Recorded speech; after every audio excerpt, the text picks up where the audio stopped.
s'intitule une, une série de webconférences qui s'adresse en particulier aux élèves moniteurs en formation et aux enseignants, hein, puisque je vais aborder le sujet du trou enlevé en tant qu'enseignant par rapport à l'apprentissage du trou enlevé. C'est pour ça que cette deuxième diapo montre en fait un zoom euh, sur le plan fédéral. Donc ça sera l'idée de l'ensemble des webconférences sur l'apprentissage. Donc là, cette webconférence-là présente en fait mon approche de l'apprentissage du trou enlevé à partir des objectifs du plan fédéral, de l'initiation jusqu'au galop 4. Donc pourquoi le trou enlevé est pour moi très important? Parce que je pense que l'apprentissage du trou enlevé conditionne après l'éducation du cavalier, notamment à l'obstacle, du point de vue de son attitude, parce que le trot enlevé reprend des attitudes qu'on retrouve ensuite dans l'équitation de saut d'obstacle. Le cavalier est soit un temps sur deux, les épaules dans le mouvement en avant, en appui sur ses pieds, soit près de sa selle, voire assis dans sa selle, mais en gardant un appui également sur ses étriers comme à l'obstacle. Le trou enlevé, à quoi ça sert? Donc, je déroule un certain nombre d'objectifs. Ça nous sert à l'échauffement musculaire du cheval et du cavalier, ce qu'on appelle la détente. Chez le jeune cheval, ça soulage son dos. Idem pour un jeune cavalier qu'on ne va pas mettre tout de suite au trot assis. Ça permet un travail d'endurance dans les trottings notamment. Ça permet, on l'utilise également dans tout ce qui est décontraction, récupération. Puis par la suite, ça fera l'objet d'une deuxième webconf dans l'apprentissage du cavalier au-delà du galop 4. Ça soulage le dos, ça fait passer le dos pour tout ce qui est allongement, exercices latéraux. Et on s'en sert également à l'obstacle pour travailler une forme de régularité de l'abord, de rythme et de décontraction. Je vais commencer par voir avec vous ce qu'on peut appeler les mécanismes du trot enlevé. Donc, comme je l'ai dit dans l'introduction, le fonctionnement au trot enlevé, c'est un résumé des attitudes de base du cavalier d'obstacle. Donc en fait, apprendre le trot enlevé, je le répète, prépare la future vie du cavalier d'obstacle. Le trot enlevé, en fait, on passe, là vous avez deux images d'un transfert de poids et de position qui passe, si je prends cette première image, qui passe de la position assise, mais qu'on appelle 2,5 points si on prend la dénomination américaine, vers un debout. Donc dans le 2,5 points, le cavalier garde du poids sur ses étriers et une partie du poids sur ses cuisses et sa selle. Et puis dans le debout, on a l'essentiel du poids qui passe dans la verticalité des étriers.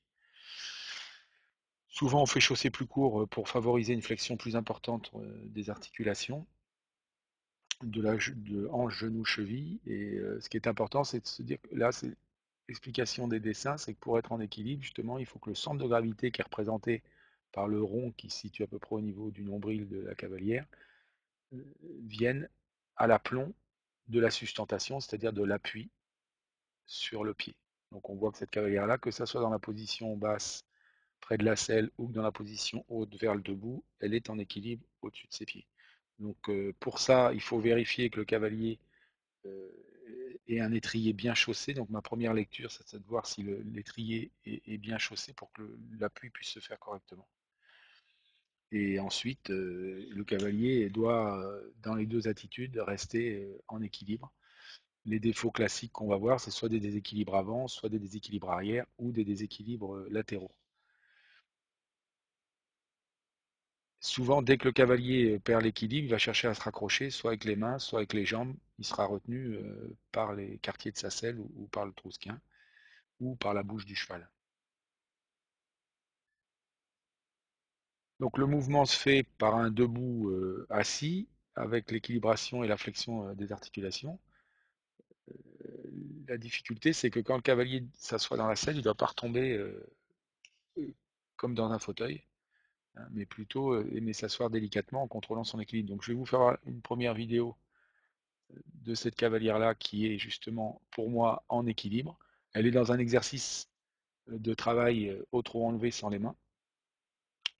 Et on voit bien que cette cavalière-là contrôle la descente de son bassin. Alors on est déjà sur un trot enlevé de cavalier confirmé, hein, donc avec une attitude relativement redressée. Mais c'est bien pour montrer le transfert de poids sans déséquilibre. Je reviens au diaporama. Donc mécanisme du tronc enlevé suite. Là, je vous ai mis des petits symboles représenter en fait le centre de gravité. Il est sur les deux pieds, mais il vient là, la croix au milieu, si on la prolonge vers le ciel, ben, ça rejoint le nombril qu'on voyait tout à l'heure. On le voit mieux sur ce graphique ici avec le côté rouge. Et j'ai mis justement deux images de position assise pour montrer que le bon fonctionnement du tronc enlevé, c'est à partir de la position debout ou à partir de la position assise, on peut le prendre dans les deux sens, c'est rester au-dessus de son centre de gravité. Si on part de la position debout, c'est vraiment venir s'asseoir comme si on est s'asseoir sur le bout d'une chaise, hein, et être capable de se relever sans déséquilibre. Et le corps est en équilibre. Une image d'un autre sport où ce tennisman-là peut contrôler son bras qu'à partir du moment où, grâce à la flexion de ses genoux, à l'écartement de ses pieds, il est en équilibre au-dessus de ses pieds pour pouvoir utiliser son haut du corps. Toujours sur le mécanisme du trot enlevé, donc on se retrouve, je vous donne deux exemples d'un cavalier en déséquilibre arrière à gauche, un cavalier équilibre à droite. J'ai pris volontairement deux débutants, première leçon de trot enlevé, et là on voit la photo de gauche, regardez, si notre première observable, c'est justement le centre de gravité et la sustentation. Là, le centre de gravité de la cavalière de gauche, il tombe à côté de ses pieds, donc elle est en déséquilibre arrière. La cavalière de droite, elle,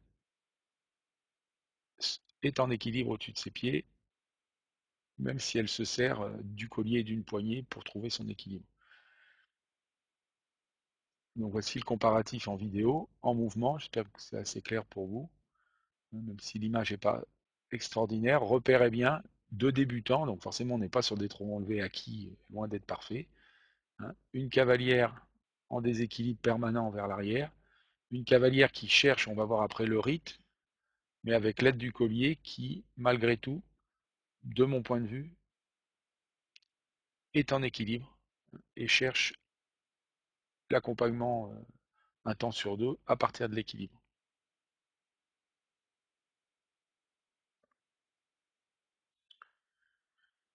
Je continue sur le mécanisme flexion, extension des hanches. Donc, souvent, on parle, on entend quelquefois dans les consignes des enseignants parler du buste directement au cavalier, du style redresse-toi ou penche-toi en avant. Ce qu'il faut bien penser, c'est que le mouvement part du bassin. Moi je préfère leur parler du bassin par rapport à l'articulation de leur hanche. Donc, c'est l'articulation de la hanche qui permet la flexion. Et il y aura une vraie différence dans la justesse du geste. C'est-à-dire si, en fait, je me retrouve avec les épaules en avant, comme on voit le jeune enfant là qui fait un squat parfait, ou la cavalière ici, non pas parce que je me commande d'avancer les épaules, mais parce que je fléchis en fait sur mes jambes et donc sur mes hanches, mes genoux et mes chevilles. Donc en fait, c'est le bassin, c'est bien cette région-là où il y a le centre de gravité qui oriente le dos et le haut du corps et non l'inverse. Donc je préfère moi demander à mes cavaliers à être attentifs au placement de leur bassin et à cette sensation-là, plutôt qu'à jouer simplement sur épaule en avant, épaule en arrière. Et à l'inverse, si j'ai besoin que mon cavalier se redresse, ma consigne sera plutôt avance ton ventre ou avance ton bassin ou tes fesses. Et si je veux qu'il se fléchisse, je le répète, c'est plutôt recule ton bassin ou tes fesses. De cette façon, le cavalier garde beaucoup plus facilement son centre de gravité au-dessus de ses pieds. On garde bien la bonne biomécanique du tronc enlevé. Et on se retrouve avec un dos qui fonctionne correctement. Donc, fonctionnement du bas du corps. Voici le petit film où justement on voit bien le bassin qui monte et qui se lève à chaque foulée avec la flexion de la hanche, du genou là et de la cheville avec un léger recul des fesses. Forcément, plus le cavalier sera dans un tronc enlevé, penché en avant, plus il aura tendance à avoir les fesses en arrière. Plus il sera redressé, plus il va avancer le bassin. Voilà pour des généralités. Je continue en rentrant dans les détails par rapport à une articulation et à un point qui est capital pour moi, c'est la flexion de la cheville. Oui, mais comment? Au moment où le cavalier sort de sa selle dans le tronc enlevé, le mouvement idéal, ça consiste à transférer du poids vers le sol, comme le fait le sportif ici, en passant par la flexion de l'articulation de la cheville. Là. Vous le voyez aussi sur cette photo-là. Pour autant, la flexion de la cheville n'est pas primordiale dans l'initiation pour moi. Elle peut venir plus tard. Si on a un cavalier qui est souple, tant mieux. Il peut y avoir beaucoup de différences entre des élèves, des adultes, des enfants, des gens qui sont souples, des gens qui sont raides. Donc la priorité, dans un premier temps, dans l'initiation, elle n'est pas donnée à la flexion de la cheville, mais plutôt à l'équilibre général. On a vu avec les points de repère qu'on a vu par rapport au centre de gravité sous les pieds et au rythme. Donc équilibre et rythme, autrement dit, le plus important, c'est que le cavalier trouve son équilibre au-dessus de ses pieds en rythme avec le trot de son cheval. Et là aussi, attention aux consignes qu'on peut donner à ses élèves. Une consigne telle que descente et talon, dans des cas de gens raides, inexpérimentés, ça peut même induire pour moi un faux mouvement.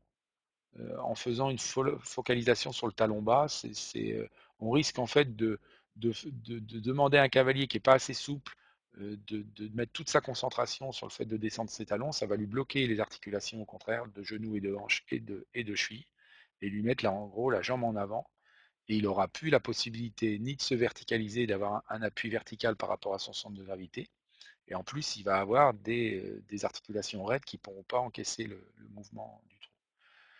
Donc soit je c'est pas mon intérêt dans les premières séances et c'est pas grave s'il entre guillemets que le cavalier a pas le talon descendu à partir du moment où il sent la verticalité de ses appuis.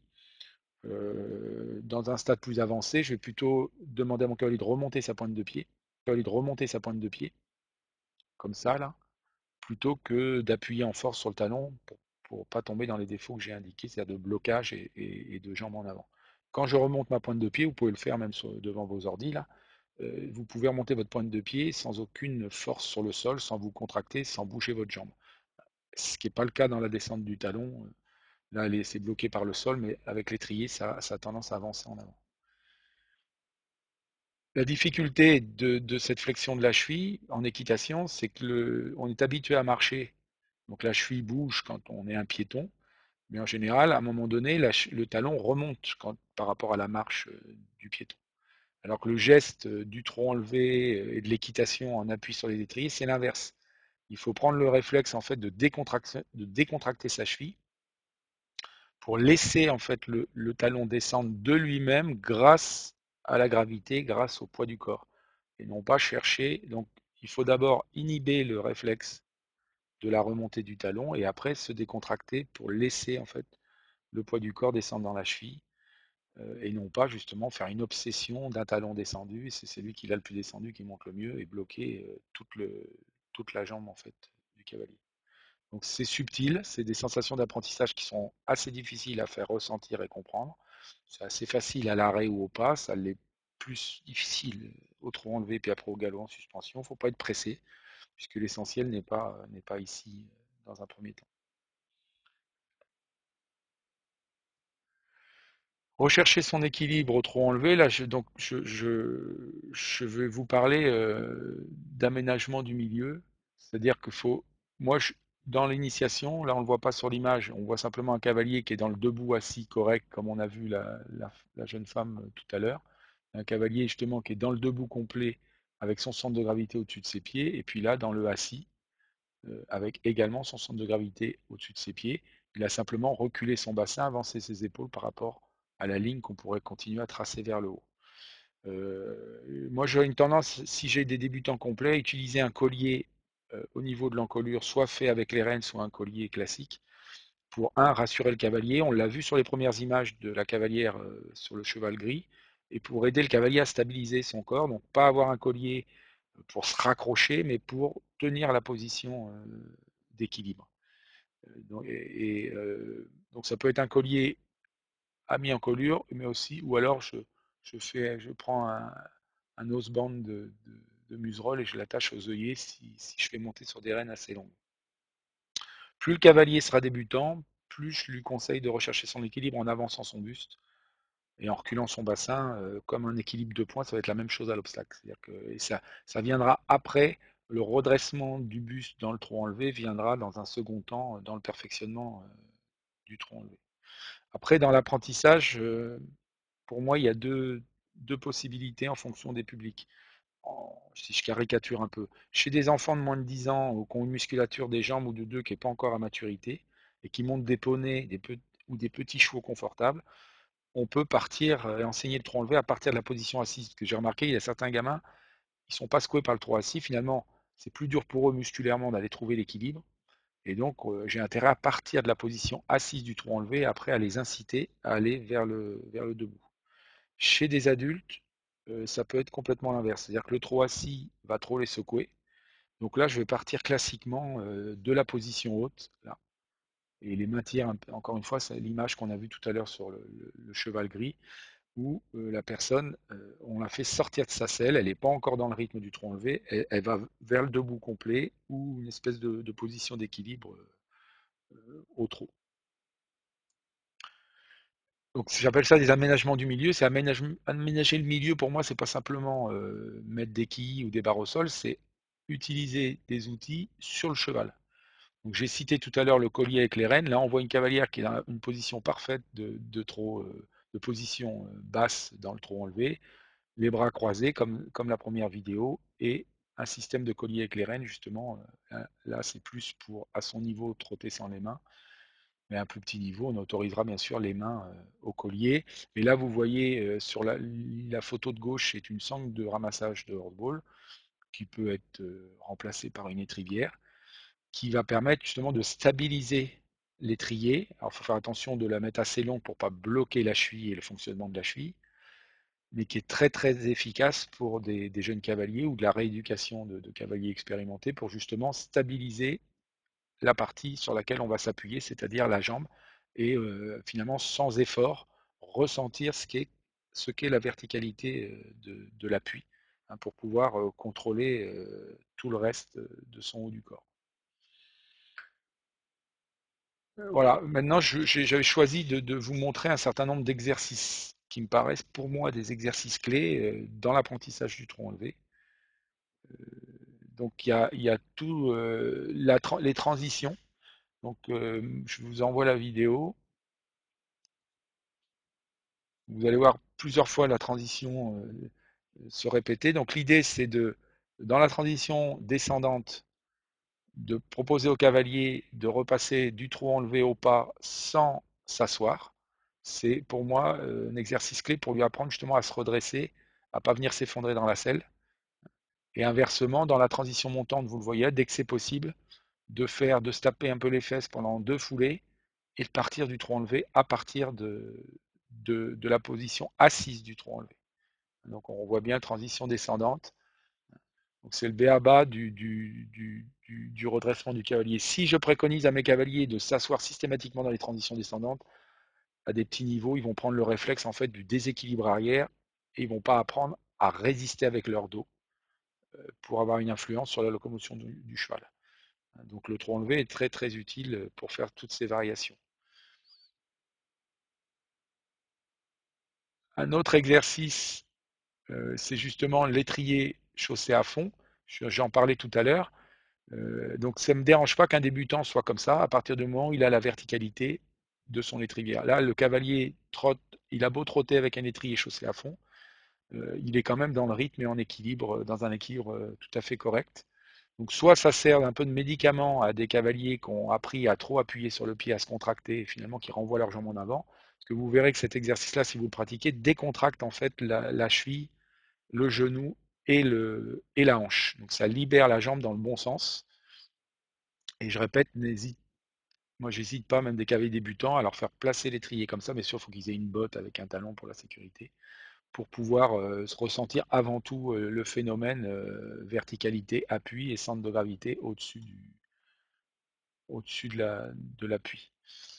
Le trot enlevé sur le bord de l'étrier, ça c'est des exercices qui viennent progressivement une fois que le cavalier a acquis le rythme et l'équilibre. Hein, c'est justement pour fixer la jambe. Là, le cavalier a chaussé l'étrier sur le bord, donc il ne peut pas prendre énormément d'appui. C'est à la fois aussi un exercice de musculation pour les jambes et de recherche d'équilibre. Tout ce qui est bras dépliés, là voilà, on revoit des exercices. Pour moi, ça c'est vraiment des exercices clés. Bon là, on voit un cavalier très confirmé l'exécuter, mais on peut le faire assez vite à partir du moment où il n'y a plus besoin de la poignée.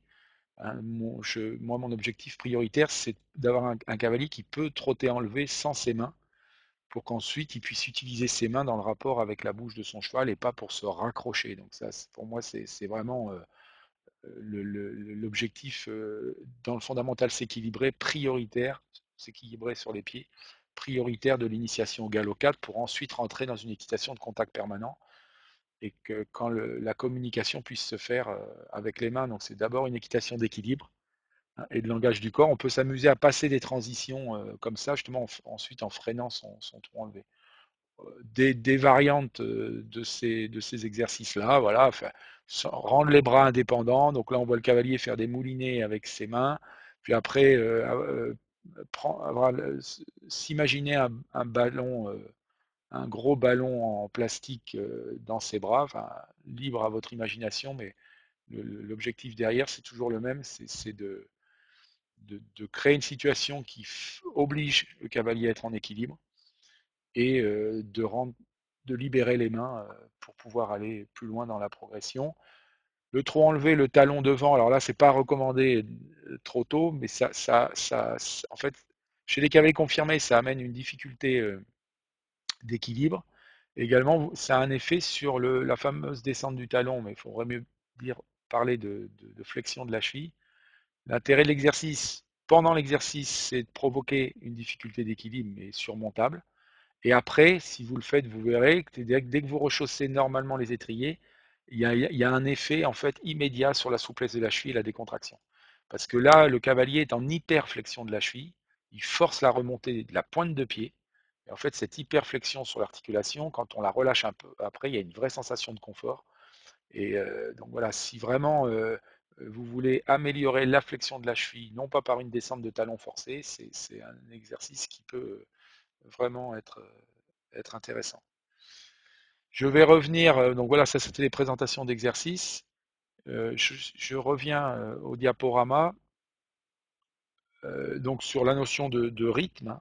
Donc c'est pas facile de dire est-ce que je travaille sur le rythme ou l'équilibre. Pour moi, c'est les deux en même temps. C'est-à-dire que dans l'apprentissage du tronc enlevé, bien sûr qu'on est en même temps en train de faire prendre conscience au cavalier de quel équilibre il doit rechercher, c'est quoi l'équilibre dans le tronc enlevé, et en même temps, on va l'inciter à sentir le rythme et à répéter suffisamment pour qu'au bout d'un moment, ça soit acquis. Donc il faut, en fonction de l'instant, en fonction du moment, soit donner l'importance à l'un ou à l'autre, mais c'est toujours le va-et-vient entre les deux.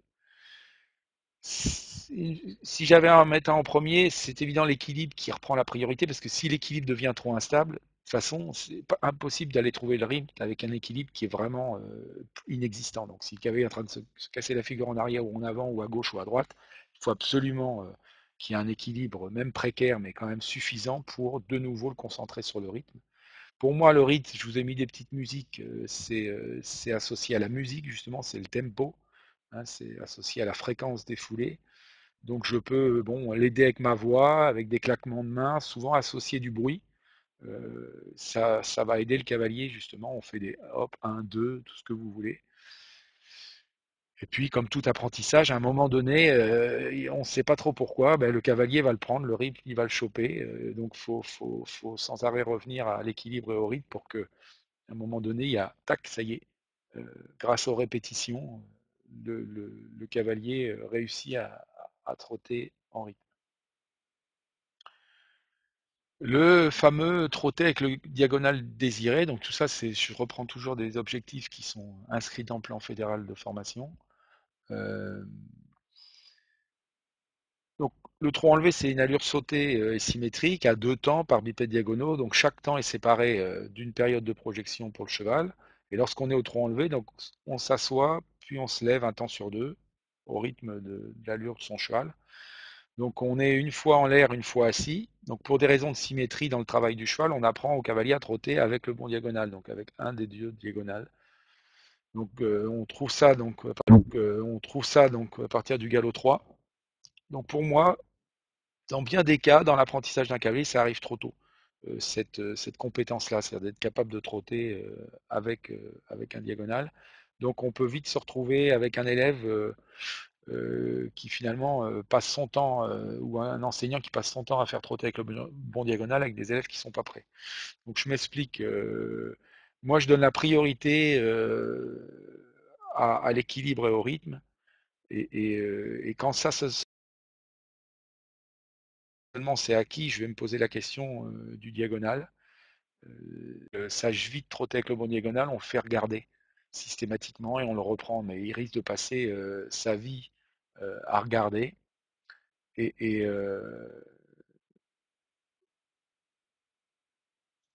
voilà ce qui risque de se passer, même si là on a exagéré pour les besoins du film.